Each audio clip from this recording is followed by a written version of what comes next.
Hello and welcome to Stories of the Sun and Moon, told by me, Dawn Nelson, a professional storyteller with a passion for nature, landscape and heritage connection.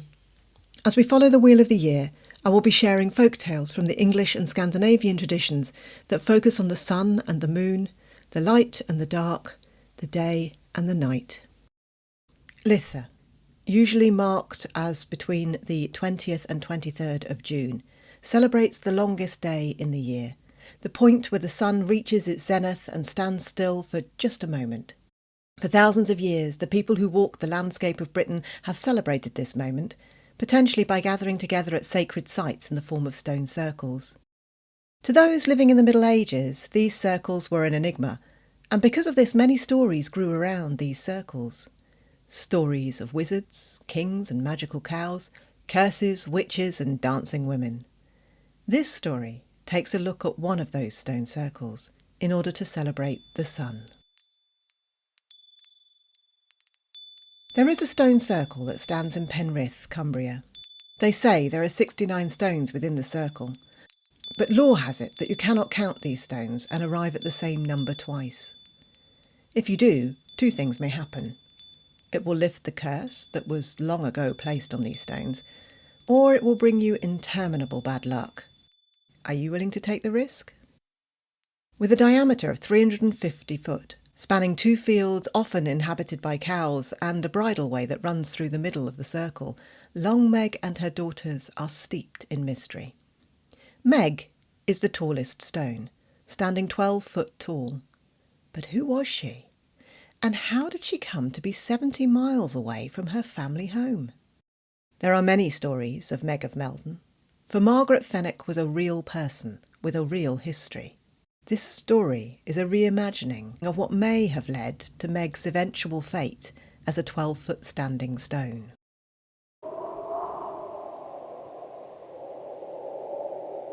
They said she was a witch. A heartless woman, a woman of means and a woman with spite. But all Meg really wanted was a house of her own. Security in a world where men held all the cards. True enough, she was a moneylender as her father before her had been, and he taught her well. For it was also true that she foreclosed on the loans of both the Heron estate and Hartington Hall. In the case of the Heron estate, she foreclosed on the loan when old man Heron died by demanding immediate payment of the mortgage, which she was in control of. The son who had inherited the estate was away at sea, and there was no way that he could sort out a mortgage in time. And so the estate became Margaret's. Hartington Hall was similar circumstances. There was an obscure clause in there somewhere that Meg took advantage of.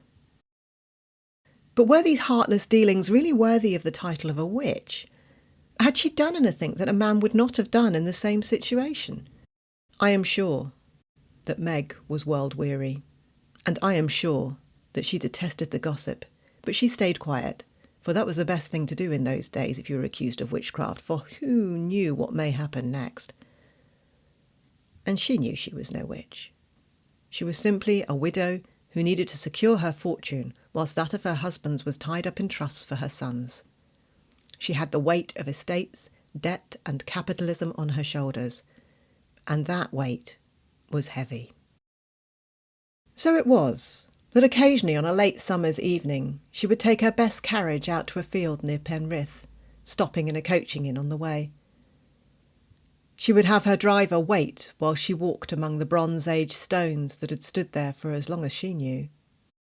And then she'd do something which was frankly scandalous for the Middle Ages. She'd take off her shoes and stockings, and as the sun set, she would weave in and out of the stones, picking up a pace, dancing as she went. Perhaps the sight of Meg dancing in her thick black dress and floppy-brimmed, equally black Cavalier-style hat could be seen from the windows of the surrounding farms and houses.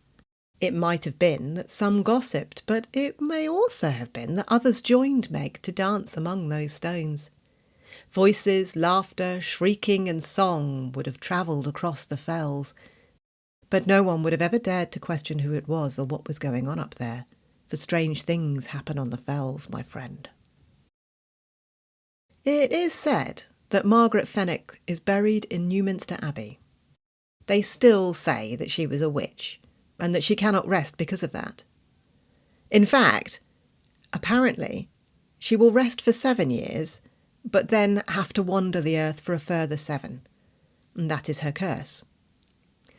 Others say that she and her followers are actually the stones, and that a mighty magician from Scotland travelled all the way down to Penrith and put a stop to the wild dancing on the fells, turning Meg and her daughters to stone. Meg did appear one night many years ago on Meldon Bridge. A non-believer sat on the bridge and waited to see if he could frighten anyone who believed in the spirit of Meg. And what he didn't bargain for is Meg joining him. She sat beside him, or her spirit did at least, and according to the Denham Tracts, folklore pamphlets compiled in the 1800s, she said, "You've come to frighten, and I've come to frighten, so let's both frighten together." I don't know who Meg really was, but to me she sounds like a ruthless businesswoman with a wicked sense of humour. Either way, these days you'll find her in a field in Penrith, dancing in the rays of the rising sun, and they say that if you manage to count the stones correctly, and you place your ear against that 12-foot stone, then you can hear Meg's voice whispering to you from the other world.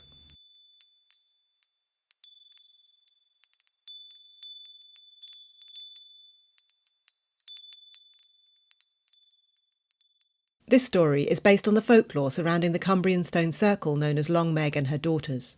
It combines the folklore of the stone circle with the legend of Meg of Meldon and the notes that were made in the Denham Tracts. It is an original story by Dawn Nelson, and all characters and events in this story are fictitious and do not represent any real persons, living or dead.